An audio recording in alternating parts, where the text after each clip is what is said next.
Dia bangkit, dia bangkit, dia bangkit. Haleluya, Yesus telah bangkit. Shalom, selamat pagi saudaraku. Saya bersuka cita sekali bagi hari ini kita bisa mengikuti ibadah online spesial Paskah Kebangkitan Tuhan Yesus di GAB Kanaan Jemaat Genteng Banyuwangi. Mari kita persiapkan hati dan pikiran kita ambil sikap doa. Sebelum kita memulai ibadah kali ini, kita ambil sikap doa, kita berdoa.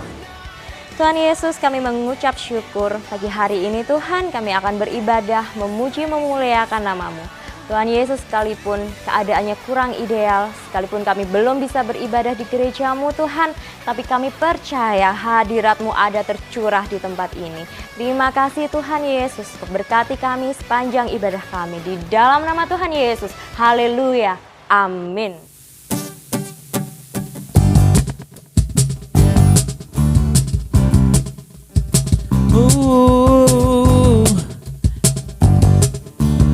Haleluya, terpujilah nama-Mu Tuhan, kuat dan penuh kemuliaan. Satu suara kami nyatakan, kebesaran-Mu tetap selamanya. Terpujilah nama-Mu Tuhan, ajaib dan penuh keagungan. Oh, satu hati kami nyatakan, kerajaan-Mu kekal selamanya.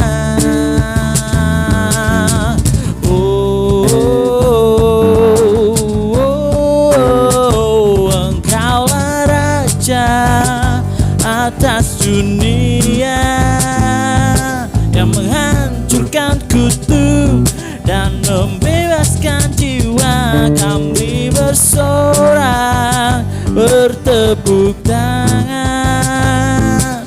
Engkau Tuhan percaya dan memerintah untuk selamanya. Terpujilah nama-Mu Tuhan,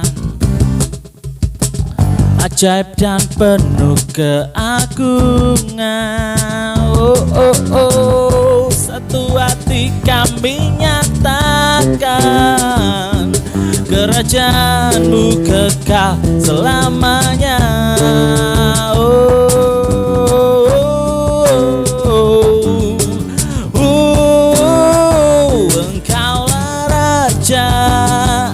Atas dunia yang menghancurkan kutu dan membebaskan jiwa, kami bersorak bertepuk tangan.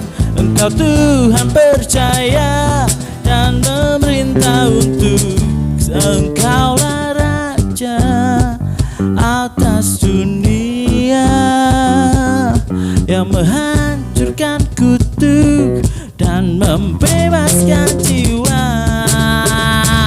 Engkaulah Raja atas dunia yang menghancurkan kutuk dan membebaskan jiwa, kami bersorak bertepuk tangan. Engkau Tuhan percaya dan memerintah untuk Engkaulah Raja atas dunia yang menghancurkan kutuk dan membebaskan jiwa, kami bersorak bertepuk tangan.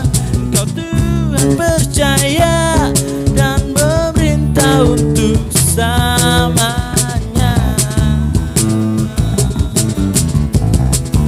Oh, terpujilah nama-Mu Tuhan. Haleluya, haleluya. Terima kasih Tuhan buat kebaikan-Mu. Haleluya.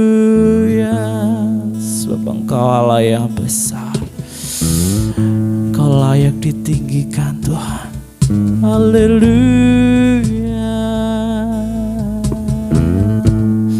And sings my soul, my Savior God, to thee. How great thou art, how great thou art, and sings my soul, and sings my soul, my Savior God, to thee. How great thou art, how great thou art, and sings my soul, and sings my soul, my Savior God, to thee.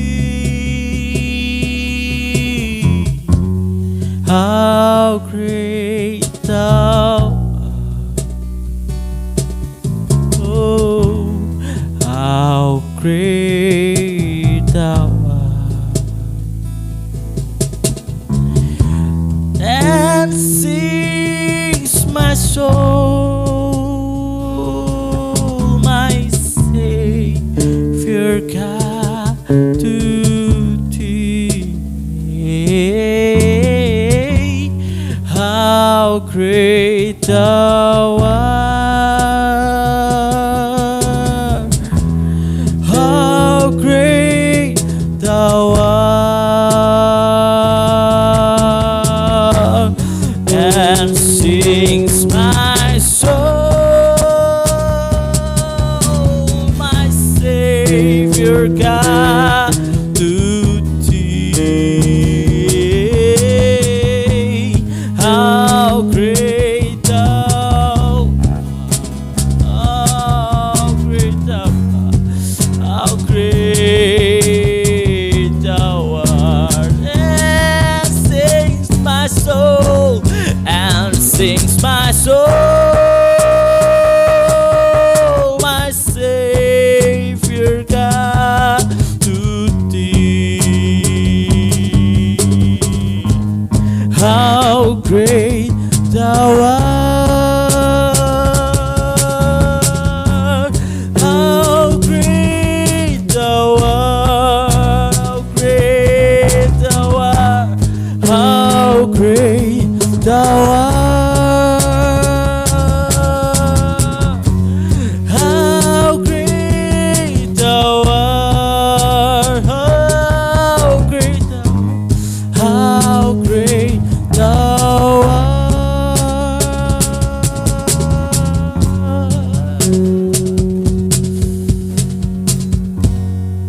How great thou art.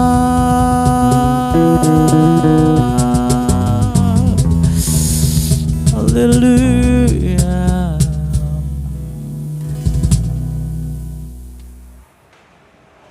Shalom, jumpa lagi jemaat yang terkasih. Hari Minggu ini kita berbahagia karena masih diberikan kesempatan oleh Tuhan. Kita ada sampai hari ini, semua karena anugerahnya. Terlebih kita saat ini sedang berbahagia karena memperingati Paskah, hari kebangkitan Tuhan dari kematian.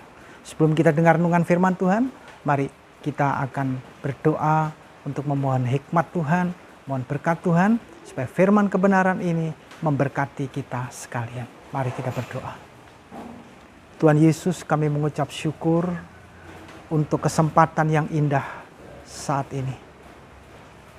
Setelah kami memuji, menyembah Tuhan, kembali kami akan mendengar firman kebenaran. Ajari kami Bapa dengan firman-Mu.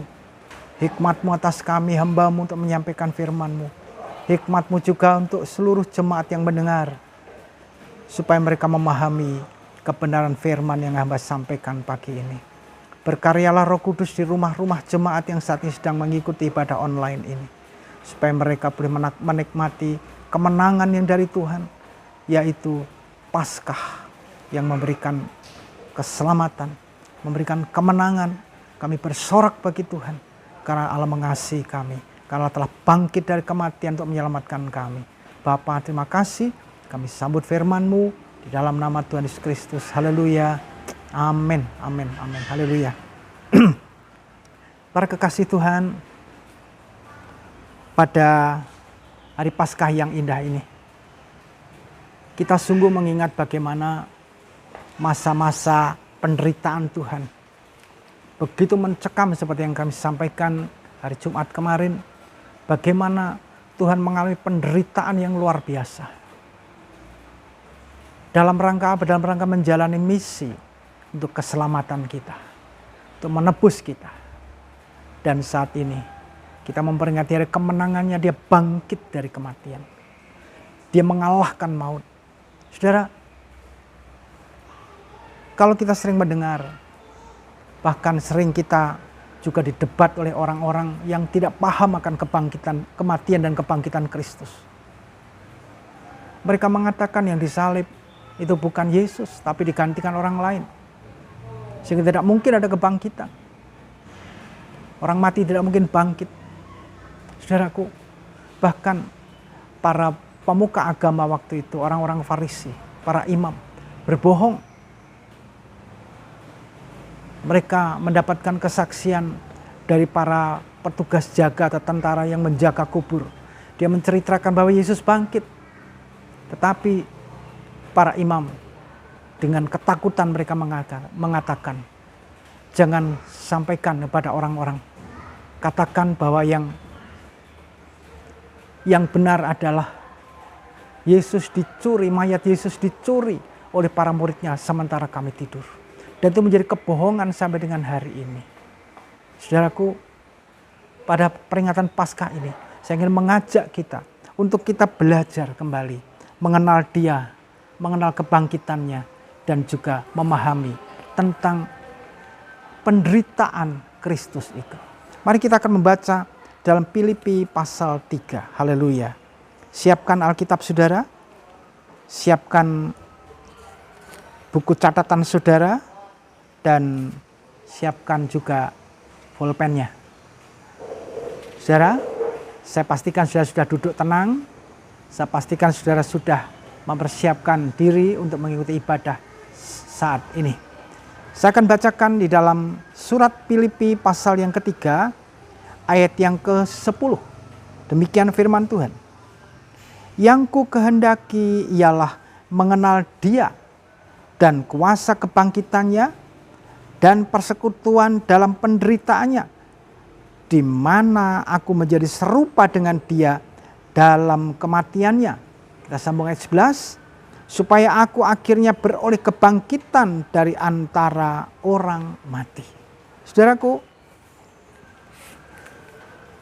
apa yang disuruh sampaikan Rasul Paulus kepada orang-orang Filipi? Supaya mereka mengenal Tuhan secara benar. Supaya jemaat di sana mengenal kuasa kebangkitannya. Dan juga supaya mereka mengalami atau bersekutu di dalam penderitaan Kristus dalam rangka mencapai kesempurnaan. Saudaraku, dalam ayat-ayat ini Rasul Paulus merindukan hal yang dikehendaki Tuhan bagi gerejanya. Saat ini saya akan ajarkan pada kita, saya akan mengajak saudara untuk bagaimana kita membedah ayat ini. Ada 3 hal yang disampaikan Rasul Paulus buat kita pagi atau pada saat hari ini. Yang pertama, mengenal Dia dengan benar. Rasul Paulus mengajak jemaat Filipi saat itu supaya mengenal pribadi Allah dengan benar. Siapakah Allah yang sebenarnya? Siapakah Yesus itu sebenarnya? Saudaraku sekalian, Tuhan Yesus berfirman dalam Yohanes 17 ayat 3 dalam doanya kepada Bapa. Bahwasanya mengenal Allah secara benar. Mengenal Yesus yang diutus Bapa. Mengenal Yesus yang diutus oleh Bapa di sorga. Adalah satu kebenaran. Jadi kalau kita mengenal Tuhan secara benar, mengenal Yesus itu siapa, adalah satu kebenaran. Karena apa saudaraku sekalian? Yesus sendiri berfirman dalam Yohanes pasal 14 ayat yang ke-6. Akulah jalan, kebenaran, dan kehidupan. Saudara, ketika Tuhan Yesus berfirman bahwa dia adalah jalan, kebenaran, dan kehidupan. Ini adalah sesuatu realita. Ini adalah sesuatu bukti yang sangat kuat bahwa dia adalah Allah yang benar. Saudaraku, oleh karena itu jangan sampai kita salah mengenali Yesus. Yesus bukan seperti yang diberitakan oleh orang-orang lain yang hanya sekedar nabi. Yang hanya sekedar manusia biasa. Dan tidak mungkin dia bangkit dari kematian. Dan dia tidak mungkin namanya manusia, namanya nabi sampai menderita seperti itu. Tapi inilah kenyataannya bahwa dia mati untuk kita. Dia Allah yang mengasihi kita. Allah yang penuh dengan belas kasihan. Itu yang harus kita kenal. Pribadi Allah adalah Allah yang benar. Allah itu adalah kasih. Allah itu adalah kebenaran. Allah itu adalah pribadi yang agung dan mulia di dalam Yesus Kristus.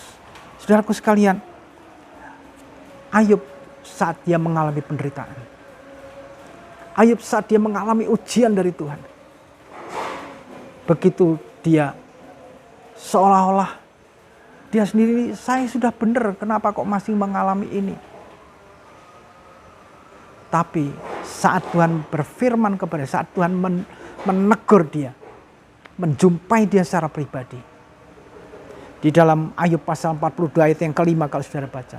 Dulu aku mendengar tentang Allah dari kata orang, tetapi sekarang aku mengalami pribadi. Aku tidak mendengar apa kata orang, tetapi aku mengalami pribadi berjumpa dengan Allah. Saudaraku sekalian, oleh karena itu mari kita belajar mengenal dia secara pribadi. Melalui firman kebenaran. Mengalami perjumpaan pribadi dengan Yesus dalam doa kita, dalam penyembahan kita. Dia Bapa kita yang baik, yang tidak pernah tinggalkan kita seorang diri. Kemudian yang kedua, yang dikehendaki oleh Tuhan adalah supaya kita memahami atau mengenal kuasa kebangkitannya. Saudara, Yesus benar-benar bangkit. Mari kita akan baca di dalam 1 Korintus 15 ayat 16 sampai 20. 1 Korintus pasal 15. Saudara, 1 Korintus pasal 15 ayat 16 sampai 20. Saya bacakan begini. Sebab jika benar orang mati tidak dibangkitkan, maka Kristus juga tidak dibangkitkan. Dan jika Kristus tidak dibangkitkan, maka sia-sialah kepercayaan kamu dan kamu masih hidup dalam dosa. Demikianlah binasa juga orang-orang yang mati dalam Kristus. Jikalau kita hanya hidup ini saja menaruh pengharapan pada Kristus, maka kita adalah orang-orang yang paling malang dari segala manusia. Tetapi yang benar ialah, perhatikan di sini saudara, tetapi yang benar ialah bahwa Kristus telah dibangkitkan dari antara orang mati sebagai yang sulung dari orang-orang yang telah meninggal. Nah, saudara, yang benar adalah Yesus Kristus dibangkitkan. Saudara, kita harus dapat memahami ini. Jangan sampai kita mengatakan, apa benar? Itu kan cerita dalam Alkitab, kenyataannya. Apa relevansinya dengan hidup kita? Apa relevansinya atau apa hubungannya kalau kita mempercayai dia yang sudah mati dan bangkit? Toh dari dulu sampai sekarang hidup kita cuma begini-begini saja. Tidak ada perubahan signifikan atau tidak ada perubahan yang berarti. Percaya Yesus dengan tidak percaya Yesus sama saja. Ingat saudara, percaya di dalam Yesus. Percaya bahwa dia telah mati dan bangkit dari kematian. adalah memberikan efek kehidupan kekal. Adalah untuk kehidupan nanti di dalam kerajaannya. Sementara hidup di dunia ini, dia tetap memelihara kita, tetap memberikan berkat-berkatnya atas kita. Kalau kita sampai hari ini masih boleh hidup, semata-mata karena kebaikannya. Tidak ada satupun di antara kita yang dapat melakukan apa-apa sendiri tanpa Tuhan. Nah, saudaraku sekalian, mengenal atau memahami kuasa kebangkitannya itu perlu. Sehingga kita dapat menjawab kepada orang-orang yang meragukan akan Tuhan Yesus. Dia memang menjadi manusia yang sejati. Allah yang berinkarnasi jadi manusia. Untuk apa? Untuk melakukan karya penebusan dan penyelamatan bagi manusia, bagi orang-orang berdosa. Sebagaimana telah dinubuatkan ribuan tahun yang lalu oleh para nabi, oleh para hamba-hamba Allah. Kedatangan Kristus adalah untuk menebus dosa manusia, untuk menyelamatkan manusia. Dan dia bangkit itu membuktikan bahwa dia Allah. Dia bukan sekedar manusia biasa atau bahkan nabi, tetapi dia adalah Allah yang sejati. Dia adalah Tuhan di atas segala Tuhan. Nah, saudaraku sekalian, kemudian yang ketiga, selain kita mengenal dia secara dengan benar, mengenal atau memahami kuasa kebangkitannya, yang ketiga, kita bersekutu di dalam penderitaannya. Mengapa? Saudara, kemarin di hari Jumat saya sampaikan, para murid tidak diperkenankan mengambil bagian dalam penderitaan yang dialami Yesus saat itu, saat ia melakukan atau menjalani misi untuk menebus dosa manusia, untuk mengalami penderitaan sampai mati di kayu salib. Tuhan Yesus belum mengizinkan para murid menderita untuk itu. Dia sendiri yang melakukan penderitaan, karena itulah misinya. Tapi setelah Yesus naik ke surga, para murid diutus sebagai gerejanya, sebagai para saksi bagi kerajaan Allah. Tuhan berfirman bahwasanya akan mengalami penderitaan karena Kristus. Kita dipanggil bukan hanya untuk mendapatkan keselamatan, tapi juga dipanggil untuk mengalami penderitaan bersama dengan Dia. Supaya apa, saudaraku sekalian? Di dalam ayat yang ke-11 tadi, dalam pasal 3 ayat 11 tadi, supaya menerima kebangkitan dari kematian. Penderitaan mendatangkan satu kekuatan, penderitaan mendatangkan ketekunan, penderitaan mendatangkan kita sabar dan berharap kepada Tuhan. Inilah sesuatu yang Tuhan lakukan untuk kita. Inilah sesuatu yang Tuhan sedang inginkan gereja untuk mengalami ini. Mari, dalam penderitaan, hanya karena nama Tuhan, kita harus bertahan. Kita harus tetap percaya bahwa Yesus Kristus mengasihi kita. Saudara, hari-hari ini kita sedang mengalami sesuatu yang seolah-olah merupakan penderitaan yang berkepanjangan. Kenapa? Karena COVID-19 atau wabah virus corona ini membuat banyak orang menderita, bukan hanya orang Kristen, tapi semua, bahkan bangsa-bangsa di muka bumi ini mengalami penderitaan itu. Tapi puji Tuhan, saudara, kalau penderitaan itu semua orang sama, tetapi yang dimaksud bukan penderitaan semacam ini, tapi penderitaan karena nama Tuhan. Kalau kita dibenci orang karena Tuhan Yesus, kalau kita dibenci orang karena kita percaya Yesus, jangan pernah kita sakit hati. Tetaplah bersyukur, karena disitulah kemuliaan Tuhan dinyatakan. Saudaraku, oleh karena itu, pada Paskah hari ini, saya ingin mengajak kita sekalian untuk menikmati apa yang Tuhan telah kerjakan bagi kita. Mari kita mengenal Dia dengan benar. Kalau saudara mengenal Dia dengan benar, saudara tidak akan pernah berkata, wah ibadah kok diliburkan lama sekali. Tidak. Kalau saudara mengenal Dia dengan benar, pasti saudara akan mencintai Dia, akan mencari Dia di rumah saudara, bersama keluarga saudara. Dan kalau saudara mengenal Tuhan secara benar, berarti saudara mengenal juga bagaimana Dia bangkit dari antara kematian.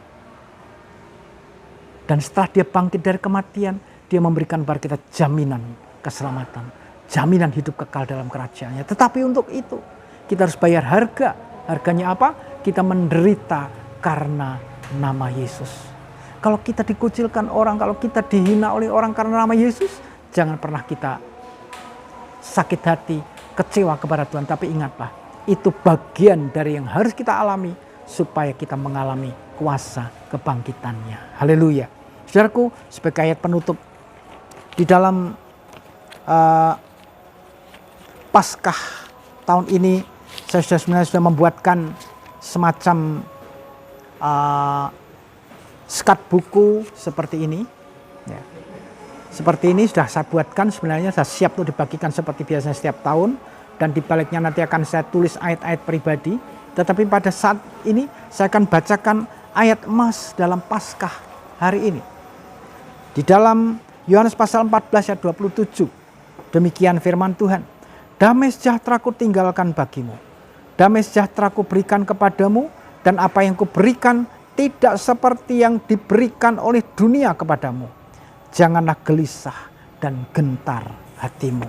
Saudaraku, betapa indah ketika Tuhan berfirman demikian. Damai sejahteranya sendiri diberikan kepada kita. Bukan damai sejahtera yang dari dunia ini. Damai sejahtera di dunia ini palsu, saudara. Oleh karena itu dalam Paskah hari ini. Dalam Paskah hari ini.